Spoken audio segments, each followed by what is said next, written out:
अस्सलाम वालेकुम। मैं हूँ आपकी teacher doctor Fauzia anatomy physiology के लेक्चर के साथ। आज मैं आपको ब्लड का 11th पार्ट पढ़ाऊँगी। तो स्टार्ट करते हैं।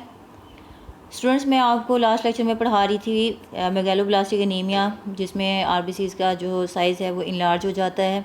मेगाली वर्ड ही जो है इनलार्जमेंट के लिए यूज़ किया जाता है। और उसमें बताया था किन फैक्टर्स की वजह से या कौन से दो प्रिंसिपल्स हैं जिनकी वजह से आरबीसीज़ की इनलार्जमेंट हो जाती है जब वो पैदा होते हैं बोन मैरो से। तो दो ही फैक्टर थे इसमें, vitamin B12 and vitamin B9, जिसे फोलिक एसिड कहते हैं। तो लास्ट लेक्चर में मैंने आपको विटामिन B12 पढ़ाया था और कि विटामिन B12 की कमी होगी तो किन फैक्टर्स की वजह से होगी। और आज मैं आपको बताऊंगी कि विटामिन B9 की कमी जो है वो किन किन कंडीशंस में हो सकती है, जिसकी वजह से ऐसे फैक्टर्स हैं जो कि विटामिन B9 को एब्जॉर्ब नहीं करा रही या विटामिन B9 की कमी की वजह से जो है वो मेगालोब्लास्टिक एनीमिया कॉज कर रहे होते हैं। तो ये डायग्राम है, ये लास्ट लेक्चर की है विटामिन B12 की। जो इसमें बताया हुआ है कि vitamin B12 is important for metabolism. उसके बाद कहा गया the formation of red blood cells and the maintenance of the central nervous system which includes the brain and spinal cord. तो विटामिन B12 जो है ये बहुत ज़रूरी होता है मेटाबॉलिज्म के लिए और उसके साथ साथ आरबीसीज़ की प्रोडक्शन के लिए। और इसके साथ मेटाबॉलिज्म में जो कि इसके डीएनए के स्ट्रक्चर की सिंथेसिस होनी है, और उसके साथ साथ इसमें आ जाता है maintenance of the central nervous system. Vitamin B12 जो है ये ब्रेन और स्पाइनल कॉर्ड दोनों के लिए जो है वो बहुत ज़रूरी है। और सेंट्रल नर्वस सिस्टम का मतलब ये ब्रेन और स्पाइनल कॉर्ड। तो ब्रेन और स्पाइनल कॉर्ड की जो है एट्रोफीज होने से रोकता है विटामिन B12। मतलब ये कि ये न्यूरॉन को डैमेज होने से रोकता है और न्यूरॉन की मेंटेनेंस के लिए ज़रूरी होता है। उसके बाद इसमें आ जाता है folic acid deficiency anaemia. Folic acid deficiency anaemia भी मेगालोब्लास्टिक की कॉजेज़ में से है। मेगालोब्लास्टिक का दूसरा मेजर कॉज है फोलिक एसिड डेफिशिएंसी एनीमिया। तो इसमें क्या होगा कि इनएडिक्वेट इनटेक ऑफ द डाइट, इसमें भी जो है आपकी अगर खुराक कम है और नाकाफ़ी आपकी डाइट है तो इस आप प्रॉपर खुराक नहीं खा रहे, तो इस वजह से भी क्या होगा आपके फोलिक एसिड की भी एक जो है वो कमी हो सकती है।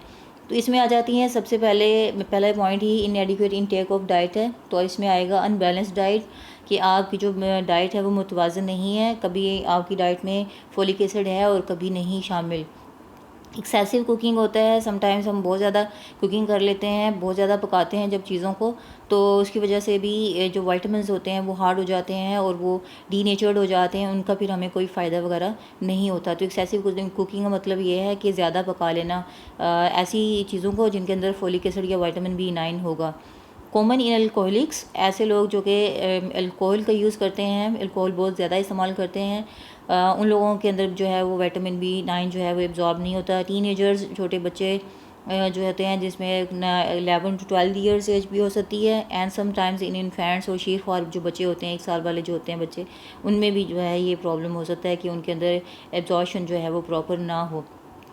ओल्ड एज हो सकती है, बूढ़े लोगों का मेटाबॉलिज्म वैसे ही पुअर हो जाता है, उनके एब्जॉर्शन लेवल जो होता है वो लो होता जाता है, तो इस वजह से ओल्ड एज में भी विटामिन B9 की कमी हो सकती है। पुअर कंडीशंस हो सकती हैं, आपका सोशल स्टेटस जो है या आपका इकोनॉमिकल स्टेटस जो है वो लोअर है, पुअर है, आपकी जो कंडीशंस हैं मतलब आप जो खुराक है वो आपको प्रॉपर नहीं मिल रही या आपसे मैनेज नहीं हो रही पूरी प्रॉपर खुराक जो है, उसकी वजह से भी आपकी विटामिन B9 की कमी हो सकती है। स्टारवेशन आपकी इस जिसमें स्टारवेशन वैसे कहा जाता है कहत साली को, कहा कहत बढ़ जाना, या फिर आप बहुत ज़्यादा जो है वो नहीं खा रहे, डाइट कॉन्शियस हो गए हैं, और फाकाकशी भी कह सकते हैं इसको, कि उसमें भी ये जो है वो विटामिन B9 की कमी हो सकती है।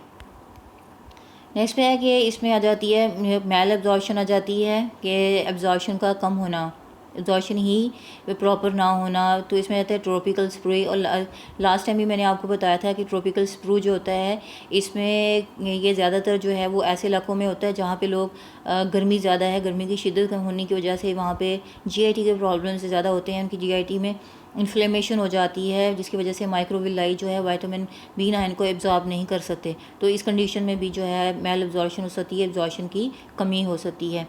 ड्रग्स आ जाती हैं, ड्रग्स कौन सी हो सकती हैं, बारबिटूरेट्स, नशा रबर अद्वियात हो सकती हैं। नींद की जो टैबलेट्स लेते हैं, नींद की जो मेडिसिन लोग इस्तेमाल करते हैं, उनके अंदर भी जो है वो मेटाबॉलिज्म लो हो जाता है और उनकी भूख की जो है वो कंडीशंस हैं वो भी चेंज हो जाती हैं।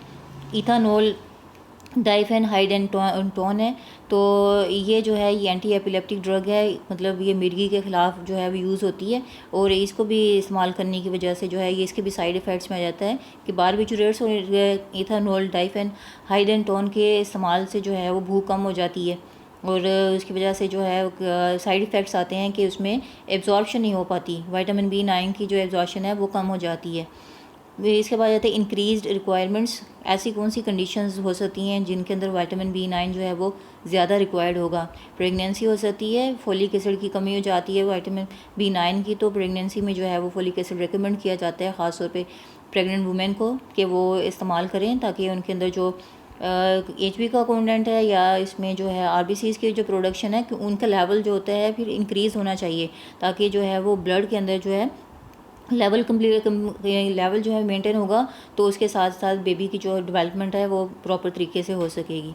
लैक्टेशन हो सकती है, फीडिंग कराना बच्चों को। उसके बाद आते हैं इन्फेंसी हो जाती है, शीफ और बच्चे होते हैं, मिलिग्नेंसी, ऐसी मूजी बीमारियाँ ख़ास तौर पे जिसमें कैंसर आ जाता है, उसमें ब्लड में कमी आ जाना, सेल्स की इंक्रीज़, हेमेटोपोइसिस, या फिर आपके RBCs के बनने का जो रेट है वो इंक्रीज़ हो जाना, मतलब ब्लड सेल्स का बनने का रेट इंक्रीज़ हो जाना। तो उस कंडीशन में भी जो है वो आपको रिक्वायरमेंट होती है कि आपका जो विटामिन B9 है वो ज़्यादा मकदार में मिले।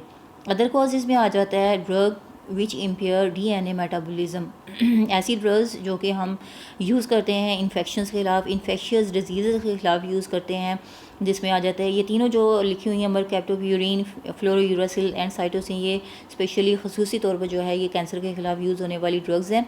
और कैंसर के ख़िलाफ़ ये ड्रग्स किस कंडीशन में यूज़ होती हैं? जब हम हमारा बॉडी जो होता है हमारा इम्यून लेवल जो है कम कर देता है, इम्यूनिटी हमारी बॉडी की कम हो जाती है और हम इन्फेक्शंस को रिकग्नाइज़ नहीं कर पाते, और हमारी बॉडी के सेल्स जो होते हैं वैसे ही फंक्शंस करना शुरू हो जाते हैं जैसे नॉर्मल सेल्स करते हैं, मतलब उनका DNA का स्ट्रक्चर जो होता है वो तब्दील होना शुरू हो जाता है। तो फिर हमने क्या करना है कि जब स्ट्रक्चर चेंज हो जाता है, DNA स्ट्रक्चर में चेंजेस आती हैं, उसकी जो बेसिस होती हैं इम्पेयर्ड हो जाती हैं और प्रॉपर जो है वो फंक्शन नहीं कर पाती हैं, और वो मेटाबॉलिज्म उनका तेज़ होने की वजह से एबनॉर्मल सेल्स जल्दी जल्दी बनना शुरू हो जाते हैं।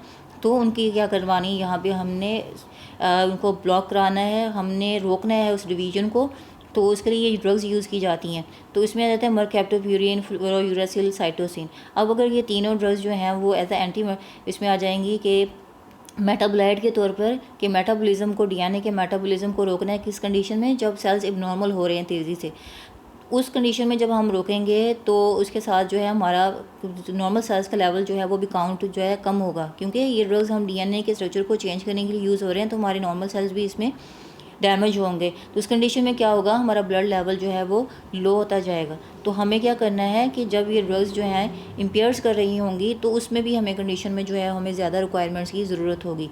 तो ये तो थे ये सारे के सारे जो कॉजेज़ थे, ये विटामिन B9 के कॉजेज़ हैं कि विटामिन B9 जो है वो किन किन वजूहात की बिना पर जो है बॉडी में कम हो जाता है। फिर हमें उन कंडीशन में जो है विटामिन B9 का जो लेवल होता है उसे मेंटेन करना होता है। तो ये तमाम कॉजेज़ जो हैं, ये एनीमिया की जो टाइप है मेगालोब्लास्टिक एनीमिया, ये बहुत इंपॉर्टेंट है पेपर पॉइंट ऑफ व्यू से भी, और वैसे भी हमारी रोज़मर्रा रूटीन में भी हमें इन विटामिन्स की ज़रूरत होती है, और हमें पता होना चाहिए कि कौन से कॉजेज़ हो सकते हैं जिनकी वजह से ये विटामिन्स हमारी बॉडी में कम हो सकते हैं, और हमें उन चीज़ों को जो है वो इनटेक करना ज़्यादा ज़रूरी है जिन चीज़ों से ये हमें मिल सकते हैं। ये आप न्यूट्रिशन, ये यहाँ पे सारे आप देख रहे हैं कि बहुत सारी डाइट्स यहाँ पे रखी हुई हैं कि किन किन चीज़ों से, जो मेडिसिन्स भी हैं इसके अंदर, कैप्सूल्स हैं, टेबलेट्स शो की हुई हैं, इसके बाद लीफी वेजिटेबल्स हैं इसके अंदर, इसमें ब्रेड्स हैं इसके अंदर, जो है वो जूस कंटेंट्स हैं इसमें, फ्रूट्स हैं इसके अंदर। तो ये सारी चीज़ें जो हैं इनके अंदर विटामिन B9 है। आप भी इन ऐसी डाइट प्रॉपर खाएं